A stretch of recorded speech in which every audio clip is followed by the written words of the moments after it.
Hi, my name's Natalie, and last week my family didn't just mock me, they paraded my humiliation in front of a luxury car showroom, laughing as they handed me a rag to clean a Maserati, whispering I was too worthless to belong, and then erased me like I was never their blood, where my mother handed me a rag to wipe down a Maserati like I was part of the cleaning crew.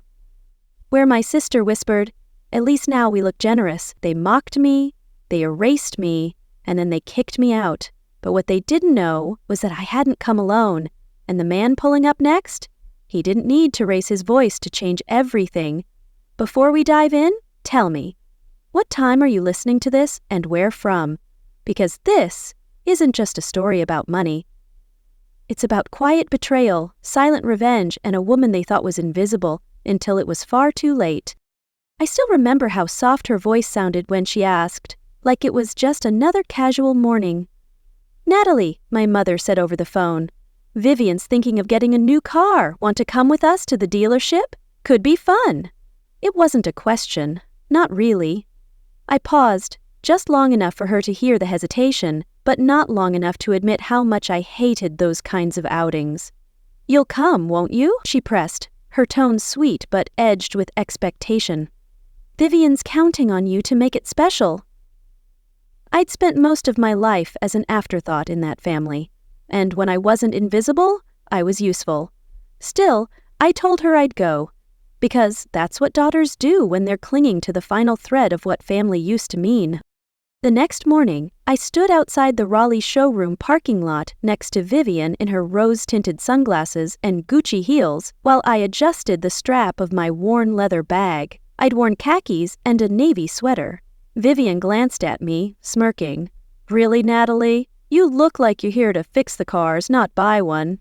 I forced a smile, my stomach twisting, but said nothing. As soon as we stepped through the glass doors, I vanished. The showroom gleamed with polished chrome and expensive silence. My parents walked in like they owned the place. My sister smiled like she belonged there. Salesmen practically fell over themselves to greet them. No one looked at me. No one asked if I needed anything. No one even tried. Mom didn't introduce me. Dad wandered toward a Bentley like he already knew what Vivian was going to choose. I trailed behind them, careful not to bump into anything that looked like it cost more than my last 6 paychecks combined. Vivian pointed at a sleek silver coupe, laughed, and then motioned for one of the salesmen to follow her. "This is more my style," she chirped, and everyone nodded like she'd said something profound. I stood beside a matte black model tucked in the back corner. It was understated, quiet, the kind of car someone would drive if they didn't need to announce anything. I liked that. And that's when Dad walked over. "Hey, sweetheart, can you do me a quick favor?" he said, casual as can be, handing me a thin stack of papers. "Just a formality. Since you're already here, might as well help us get the financing started." I blinked. "What is this showroom paperwork?" He shrugged. "No big deal." He tapped where my name was already printed. Already printed! I looked up. Vivian was watching from across the room, her lips curled into something that wasn't quite a smile, but she didn't say a word. "Come on, Nat, don't make a fuss," she called out, her voice dripping with mock sweetness. "You're good at this stuff." Dad patted my shoulder just once. "You've always been the responsible one." I don't know why I signed. Maybe it was habit. Maybe it was exhaustion. Maybe it was the part of me that still wanted to be useful, but the dealership name was on top. The loan language circled in red pen, and my name, my full legal name, appeared 4 different times. When I handed it back, Vivian had already turned away. A few minutes later, my phone buzzed. I looked down and saw a notification from our family group chat, except it wasn't meant for me. I could tell by the way the message was worded, a screenshot sent by mistake. "Let her come, her face makes us look generous." Beneath that, 4 laughing emojis. Then, "Don't worry, she still thinks she matters."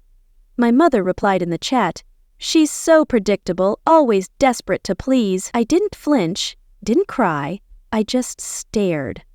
Somewhere across the room, my mother was complimenting the stitching on a car seat. My father chuckled at something Vivian had said.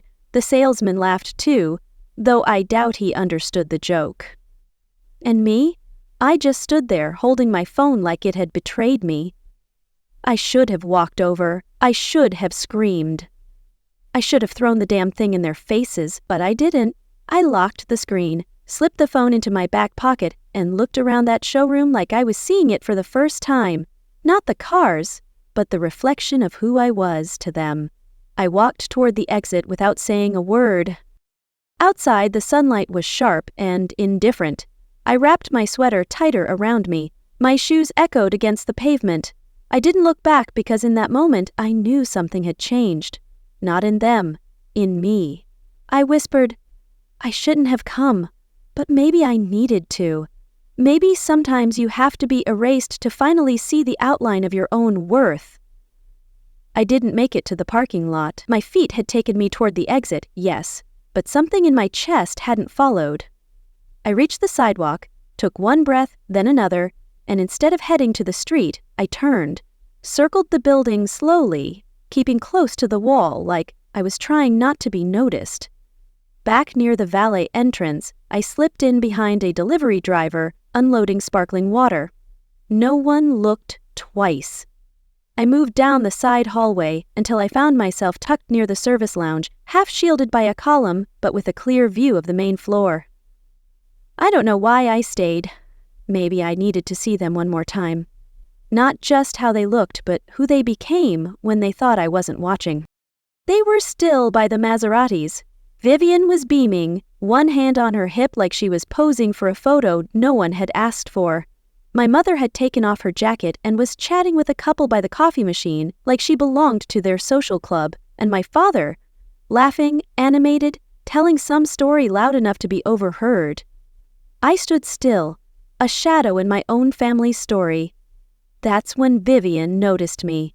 She tilted her head, gave that rehearsed pageant smile, and strolled toward me, in her hand, a bright orange microfiber cloth. "Oh, hey," she said sweetly. "Since you're already here," she handed me the cloth. "You missed a spot," she added, nodding toward a silver Maserati behind me. "Might as well make yourself useful." A salesman chuckled. My father smirked. And my mother?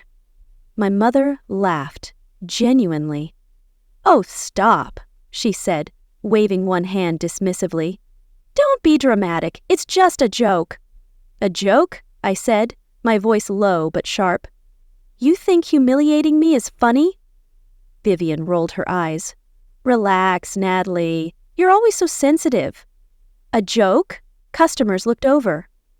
One woman smirked. Another whispered something to her husband, who didn't even try to hide his grin. I stared at the cloth in my hand. It felt heavier than it should have. Like a symbol. Like a test? I walked to the car, looked at my reflection in the glass, wiped once, slow, deliberate. Then I placed the cloth on the hood and turned back without a word. Vivian had already moved on, flipping her hair and sashaying toward a man in a navy suit. I stayed near the edge of the room. The noise faded around me, time stretched and twisted, until all I could hear were fragments of voices overlapping and half-formed. She's got real taste, this one. Vivian, right? She's expanding her brand next quarter, probably going international. And then came my mother's voice, clear, thoughtless. Vivian's always been the one with presence. Not like you know who. Some women just look like they settled, no offense. I stepped closer, unable to stop myself. "Settled? Is that what you think of me, Mom?" She froze, her face flushing. "Don't make a scene, Natalie," she hissed. "You're embarrassing yourself." She didn't whisper it. She didn't glance around first. She didn't care that I was standing 4 steps behind her. I didn't react, didn't even blink. But inside, something cracked, and this time it didn't seal itself back up like before. My eyes drifted toward the car again. A silver Lexus parked next to the Maserati. 4 years ago, Vivian couldn't make the final down payment. I'd quietly transferred $7,000 to her account the night before the deadline. She'd cried on the phone, called me a lifesaver. Not one word of that lived in the stories she told now. No one remembered. No one ever had. They praised her growth, her poise, her vision. Right there in front of the car she once needed help to keep. I backed away from the scene, found a quiet spot near the corner window next to a table of old magazines and untouched espressos. I leaned against the glass, staring out at the sky that had turned a soft, indifferent gray. I thought about the texts, the rag, the laughter. I thought about how many times I'd stood in the background, hoping they'd turn around. And now I realized I wasn't waiting anymore. I didn't want their attention. I wanted my peace. I wasn't going to beg for space in a room I helped build. I rested my palm on the cool glass, closed my eyes for a beat. "This is the last time I show up where I'm not welcome," I whispered, and this time I meant it. I lingered under the overhang outside the showroom's side entrance, arms crossed, sunlight brushing the tops of parked cars. If they'd meant to cut me out, they'd succeeded, but as I stood there, something told me not to walk away. Not yet. I doubled back, retracing a discreet path through the back valet entrance. My steps were slower this time, measured. Inside, I took a seat near a brochure display, far enough from the crowd to disappear again, but close enough to hear everything. That's when I caught my father's voice. Calm, charming, rehearsed. "We've been supporting this dealership for years," he told the manager. "It's a tradition in our family, investing locally, keeping business flowing." Vivian stood beside him, chin lifted, nodding along like she was born into power instead of borrowing it. My jaw clenched. I remembered the time I co-signed a lease under my name because their credit wasn't enough. I remembered the years I worked 2 jobs while Vivian studied lifestyle branding and bought handbags labeled investment pieces. But sure, tradition. Then came the twist I didn't see coming. I had just turned to leave when my father stepped toward me, fishing something from the inside pocket of his blazer. He held it out between 2 fingers. A folded piece of paper yellowed at the corners. "You remember this?" His voice was light, like this was a fond memory. I hesitated, unfolded it slowly. A tuition payment receipt. $42 out of $250, 0 cents, paid in full. My name in block letters at the top. "That's what we paid for your degree," he said, then leaned in slightly. "We never asked for anything back, but gratitude's not so hard, is it?" "Gratitude?" I said, my voice shaking with suppressed anger. "For what? Using me as your safety net while you praise her?" He blinked, caught off guard. "Don't twist this, Natalie. You owe us." I stared at the ink, at the numbers, and I got it. This wasn't a reminder. It was a receipt for a debt they believed I still owed. Every word behind his smile said the same thing. "You're lucky we let you sit at the table." I folded the paper and handed it back. "No worries," I said quietly. "I've paid it 1,000 times over." He didn't respond, just smiled like I hadn't spoken. That's when the tension hit a new kind of sharp. I turned toward the side exit. I was done, ready to walk away before I said something that couldn't be unsaid. But as I stepped forward, a man in a blue blazer blocked my path. "Excuse me, ma'am," he said carefully, clipboard in hand. "I've been asked to escort you off the floor." I blinked. "Why?" He glanced at the clipboard. "We're not sure what your relationship is with the party inside. For security reasons, we need to clear non-buyer visitors." I blinked again, not sure I'd heard him right. "My name is on the application," I said evenly. "I'm family." He paused, hesitated, then looked to the side, and a uniformed security guard was already approaching. I didn't fight it, didn't raise my voice, but I looked him straight in the eye. "Are you escorting them too?" I asked, tilting my head toward the family, still laughing by the Maserati. He didn't answer. He didn't have to. I nodded once, brushed past both men and walked to the exit. Not fast, but slow, deliberate. From the corner of my eye, I caught Daniel, the younger salesman who'd offered me water earlier, watching. He mouthed something as I passed. I think it was, "I'm sorry," but no one said it out loud. No one stopped it. Outside, the sun had shifted slightly, casting long shadows across the lot. I stood by the valet railing, hands resting on the cold metal bar. I didn't cry. I didn't even blink. They were trying to erase me from the showroom, from the story. But the thing about erasure, sometimes it just makes space for something louder, and I was ready to speak. They expected me to disappear quietly, humiliated and small. Instead, I stayed right there. I didn't pace. I didn't flinch. I leaned against a short concrete pillar near the valet loop, letting the late afternoon sun fall on my shoulders. From that angle, I could still see them through the glossy showroom windows, smiling for photos, clinking their water bottles like they'd won something. They hadn't. Not yet. I adjusted the cuff of my sleeve and felt something cool brush against my skin. I looked down. The bracelet. It had been so long since I thought of it as anything more than an accessory. A thin gold band with an almost invisible inscription inside. Marcus had given it to me before our 4th anniversary. I remember the way he said it quietly in the kitchen while I was halfway through organizing receipts. "You don't have to prove your worth," he told me, "but I know you'll keep trying anyway." Back then, I laughed, shrugged it off. Today, those words felt like lifelines.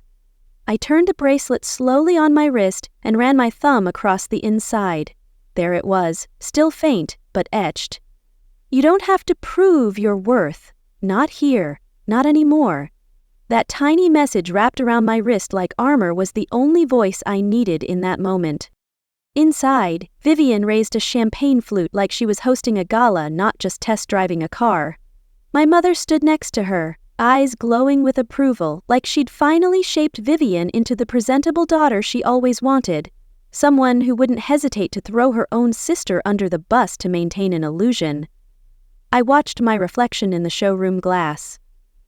I didn't look like them, not in the designer heels or polished curls or fake affection for strangers who mispronounce our last name, but I looked real.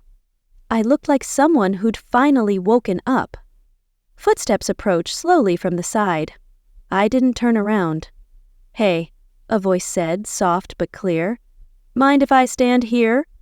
It was Daniel, the younger salesman. I recognized the lanyard still hanging from his neck. But he had taken off his jacket like he'd clocked out early. He didn't say much.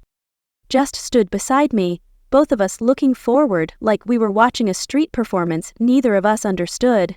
"I saw what happened," he said after a beat. "Back there. That wasn't right." I stayed quiet. "I don't know your story," he continued, "but I think you should know. People noticed." I glanced at him. He wasn't looking at me, just staring out at the street, like it held answers. "You handled it better than I would have," he added, hands stuffed into his pocket. "Most folks would have shouted, caused a scene. You just walked away." "Walking away is not weakness," I said, more to myself than him. He nodded slowly. "No, it's knowing when they're not worth your words." There was silence between us, thick but not uncomfortable. Then he said something I didn't expect. "Your silence. It hit harder than anything they said." For a second, I wasn't in the showroom anymore. I was 11 years old, hiding behind the pantry door as Vivian threw a tantrum over not being allowed to wear makeup. Mama had scolded her gently, then turned and snapped at me for eavesdropping. "You're always lurking, Natalie," she'd said, always waiting to be offended. But I wasn't waiting now. I'd been pushed far enough to know this wasn't offense, it was fact. Daniel looked down at my wrist.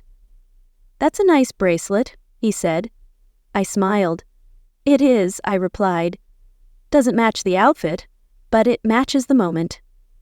He gave a soft chuckle. "Fair enough." We stood for a few more minutes not saying anything. Then I took a step toward the parking lot, not to drive away, but just to shift the weight on my feet. Daniel didn't follow. "I hope they realize what they lost," he said. "They won't," I answered, my voice calm. "But I will," and with that I walked toward my car. I didn't start the engine, I just opened the door, tossed my bag inside and sat down, window rolled halfway, because I wasn't leaving yet. Not until I saw the look on their faces when the next surprise pulled up. I didn't need to look back to feel it, the showroom door closing behind me, not with a bang, but with a soft click that carried more finality than any slam could. But just as I reached my car, A well-dressed man in his late 30s stepped out from the side entrance. He wasn't Daniel. No warmth, no hesitation. His badge read, Finance Liaison. He approached with a clipboard tucked against his side like a verdict waiting to be handed down. "Miss Harper," he said, measured but polite. I turned. "Yes, if I may have a moment, just some paperwork needing finalization. It's about the co-signer amendment. Your parents asked to update the documents. Vivian will be the sole applicant moving forward." I blinked.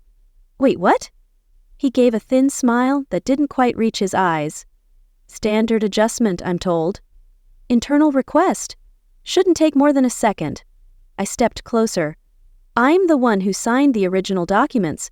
I co-signed that application this morning." He hesitated. "That version was replaced. I believe you've been removed." Removed? Just like that.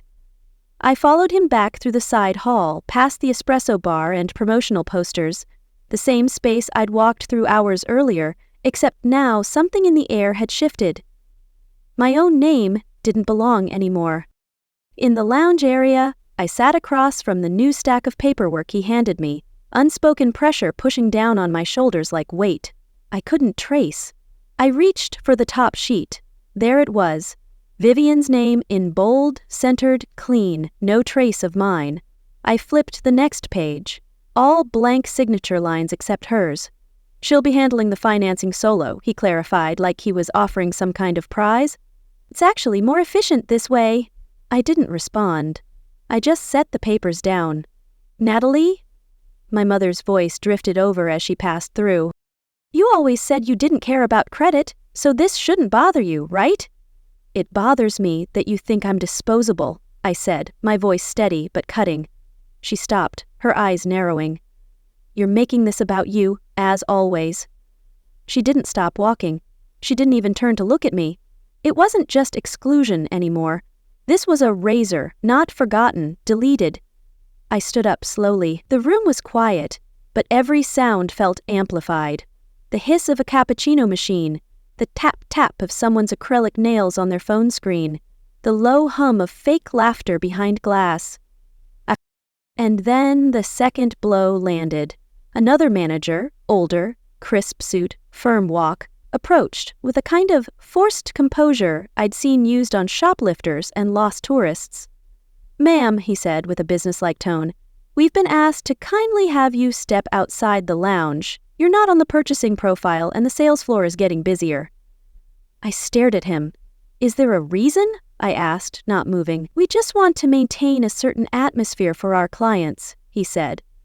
I felt the corners of my mouth tighten. "For your real clients, you mean?" He didn't answer, just stood with a clipped professionalism, giving me time to choose dignity over disruption. So I walked again, only this time there was no pretense left, no more politeness in my silence. The valet circle was quieter now.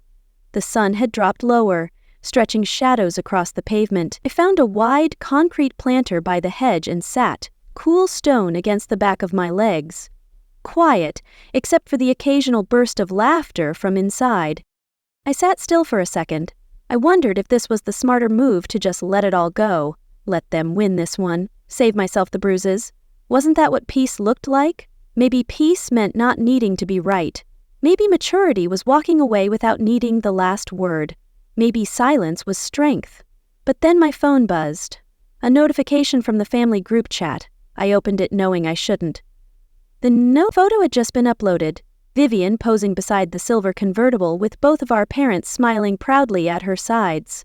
The caption read, "Good things come to those who deserve it." Vivian added a comment, "Some people just don't belong in the spotlight." I didn't feel rage or even grief. I felt done. Without flinching, I deleted the entire thread. Years of messages, birthdays, reminders, check-ins, fake apologies. Gone. Not because I was angry, but because I was done cataloging a life where I only ever showed up to prove I didn't need a seat. I put my phone down and looked out over the street, quiet and dusky now. And I stayed. No plans, no speeches, no grand revenge yet, just the beginning of a different kind of presence. One they wouldn't see coming because they never really saw me at all. I hadn't moved from the planter.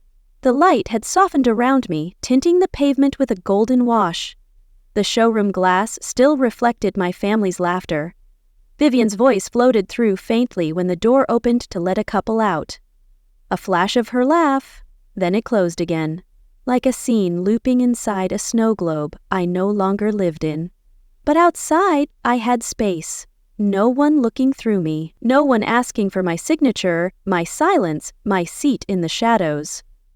Then I heard it before I saw it, the low, velvety hum of an engine so smooth it didn't growl.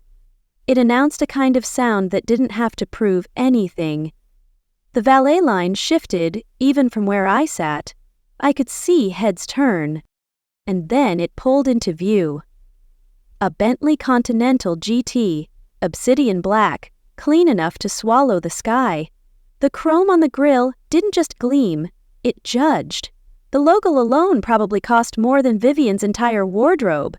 It rolled up with the unbothered confidence of someone who knows they're never asked to explain. My sister, visible now behind the glass wall, froze mid-gesture. Her fingers, always fluttering when she spoke, dropped. Our mother stood beside her, confusion tightening around her mouth. I stood up, brushing off my khakis, not in preparation but in quiet recognition. I didn't smile, not even a twitch.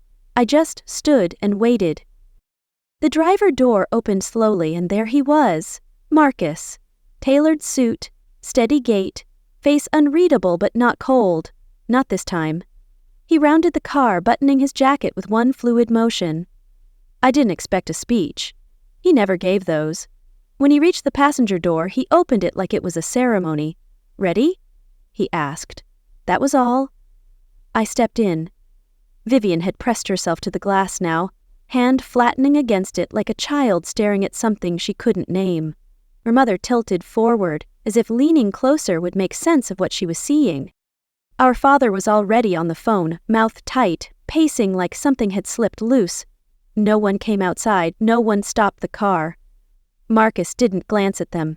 He didn't nod, didn't wave.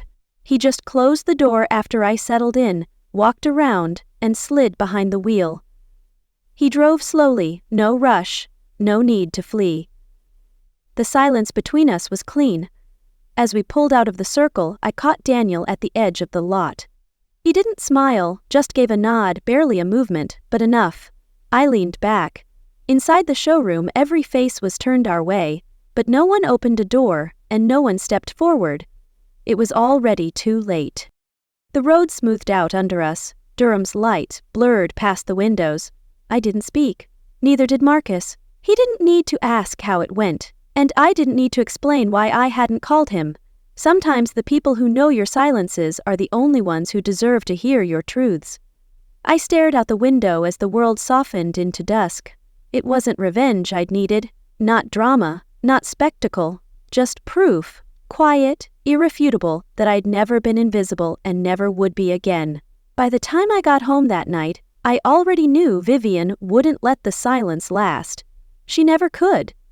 I didn't check my phone until morning, but the notifications had bloomed like weeds overnight. Hundreds of them tangled with tags, group texts, Instagram mentions, and forwarded screenshots from mutuals I hadn't heard from in years. Her post was long, just long enough to be vague but calculated. A filtered photo of her standing alone next to the car, glossy lips, chin slightly lifted. The caption, "Hard work pays off even when others try to ride your name and someone else's wallet." Then came the stories, a few slides hinting that a certain person had twisted facts for sympathy and disrupted an important family milestone. No names, of course. She'd never say my name, not even to defame me directly. That would be giving me too much credit. But the comments didn't need clarity. I always knew something was off about her. Some people are allergic to not being the center. Girl, you handled that with such grace. Vivian didn't just lie. She made herself the hero of my restraint. I didn't reply. Not then. Instead, I poured coffee, fed the cat, and opened my laptop. I already knew what needed to happen, not because I wanted to be vindictive, but because she wasn't done yet.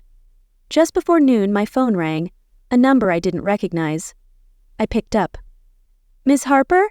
a man asked. "Yes, this is Michael Lee, one of the co-owners at the Crestwood Auto Group. I was hoping we could talk briefly." His tone was careful, like he was walking across thin ice. "I understand there was some confusion during your recent visit. Is that what we're calling it now?" He chuckled softly. "Fair.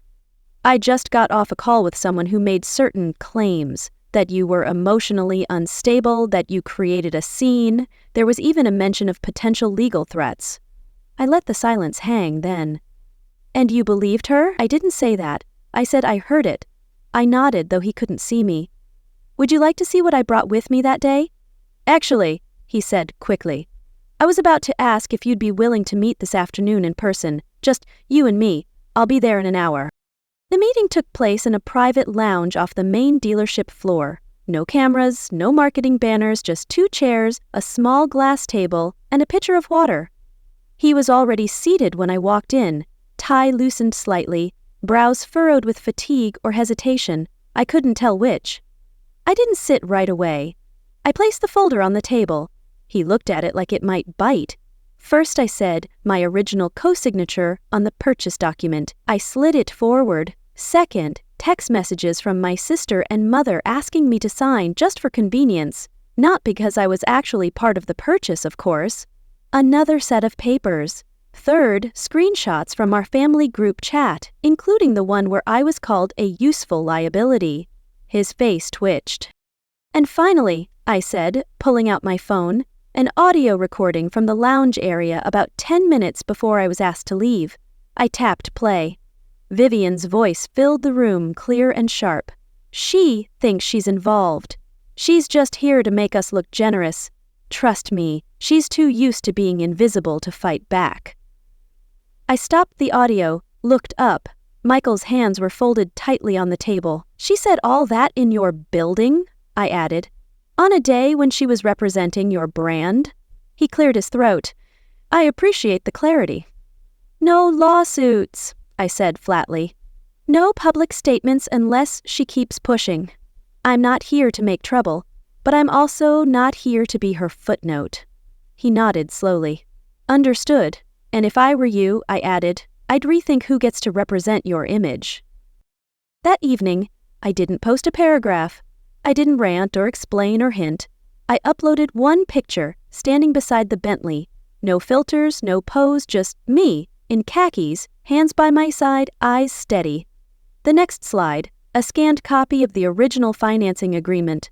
My name, my contribution stamped and signed. Caption: "Silence is power, but truth is oxygen." I didn't refresh the comments.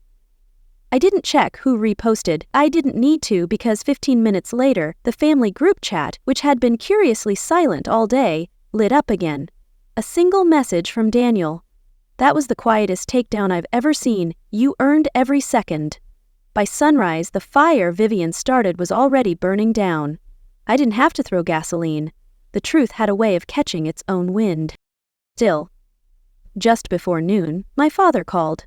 "Your mother and I think it's time to clear the air," he said, like it was a weather report. "Family dinner tonight, 7 o'clock, Azure." He didn't ask, he expected. I could have declined, I should have, but something told me the storm hadn't passed. It had only changed direction. I texted Marcus before agreeing. "They want a dinner, should I go?" He replied instantly, "Go, but don't let them rewrite you. I'll be nearby if you need me." So I went, and this time I didn't show up in khakis. I wore an emerald green dress that fit like I'd been saving it for this moment. Not loud, not dramatic, just enough to remind the room I hadn't disappeared. When I walked into the restaurant, heads turned, not because of the dress or the heels or the way my hair fell to one side, but because, for once, Vivian wasn't the first person anyone noticed. She was already seated, of course, at the center of the table, laughing too loud, sipping from a glass of wine like it was a trophy. My parents sat across from her, their posture tight, nervous smiles thin and cracked.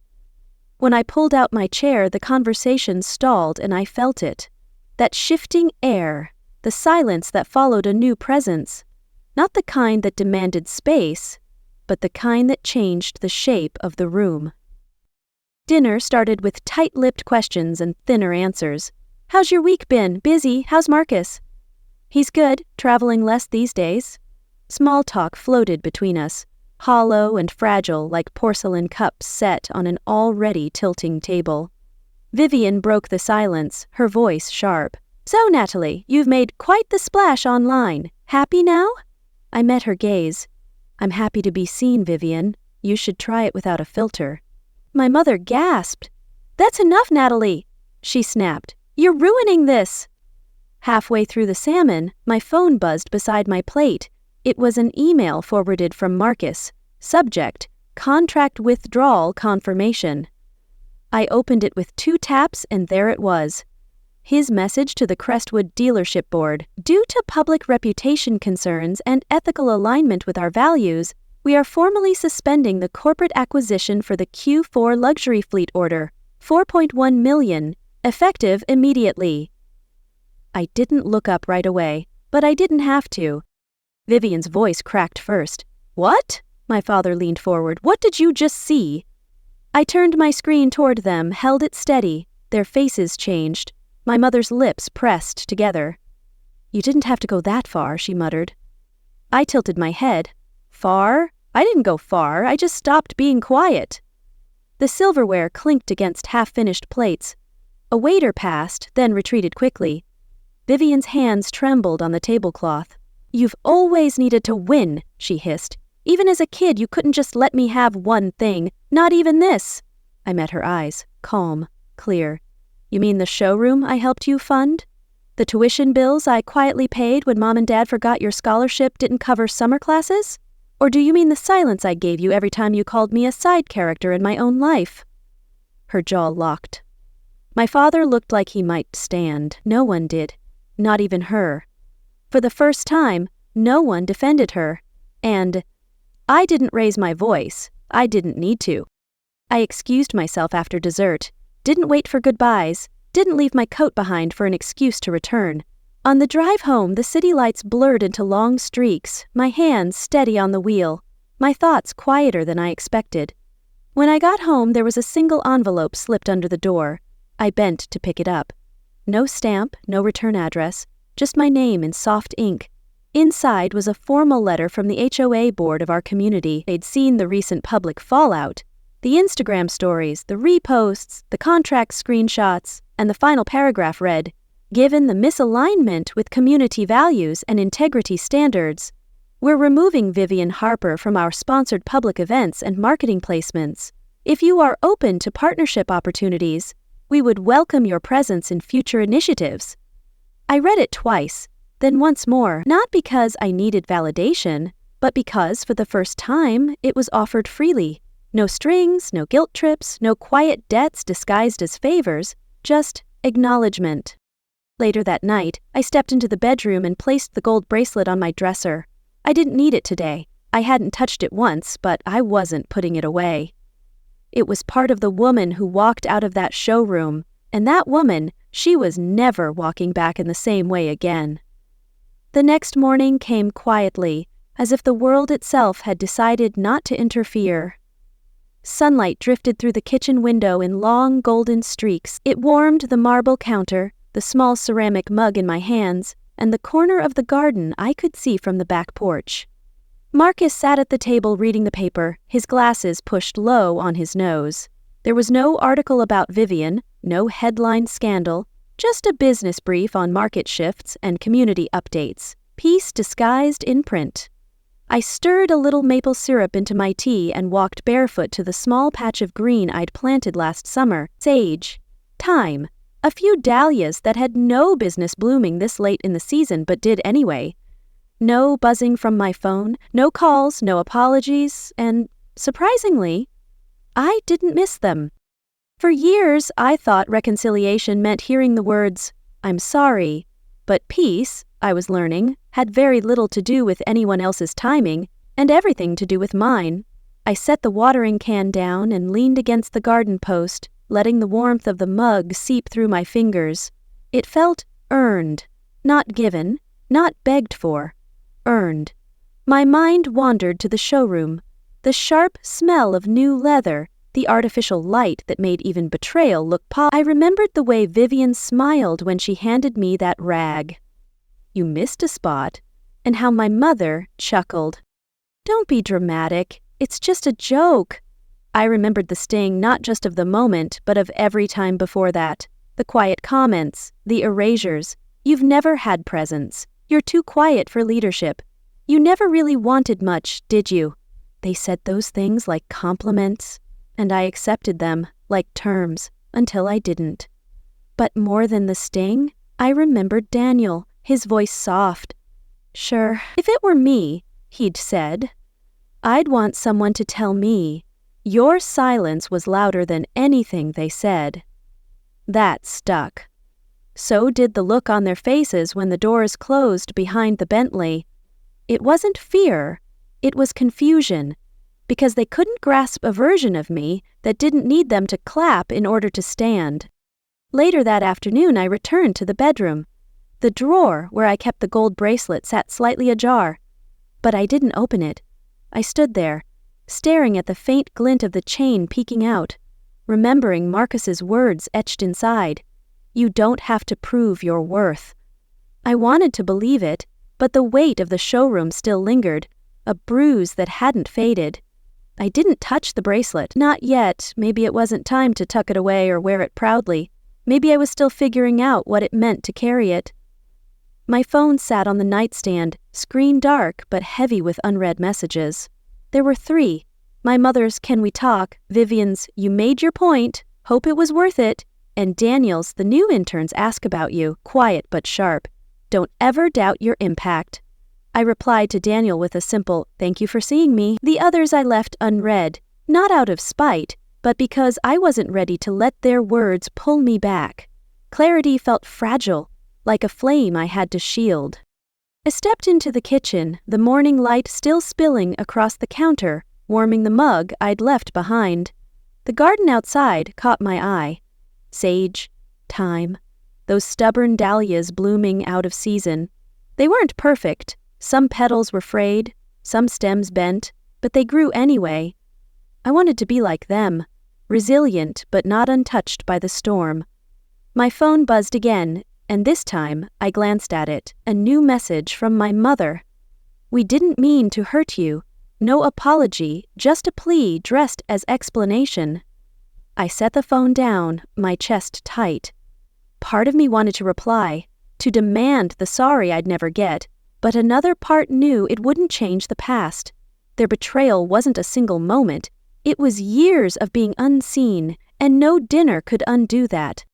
I thought about forgiveness, how it's not always a gift you give others. Sometimes it's just letting go of the hope they'll change. I wasn't there yet. The hurt was still raw, the trust shattered, but I was learning to live without their validation, to find peace in my own space, even if it felt lonely some days. I didn't need their regret to move forward, but I wasn't naive enough to think the pain would vanish. It would fade, maybe, in time, like the dahlias would when winter came. For now, I'd keep tending my own roots, growing through the cracks they left behind. Have you ever had to rebuild yourself after being made small? Tell me in the comments. I read every one. And if no one has told you today, your worth isn't theirs to define. See you in the next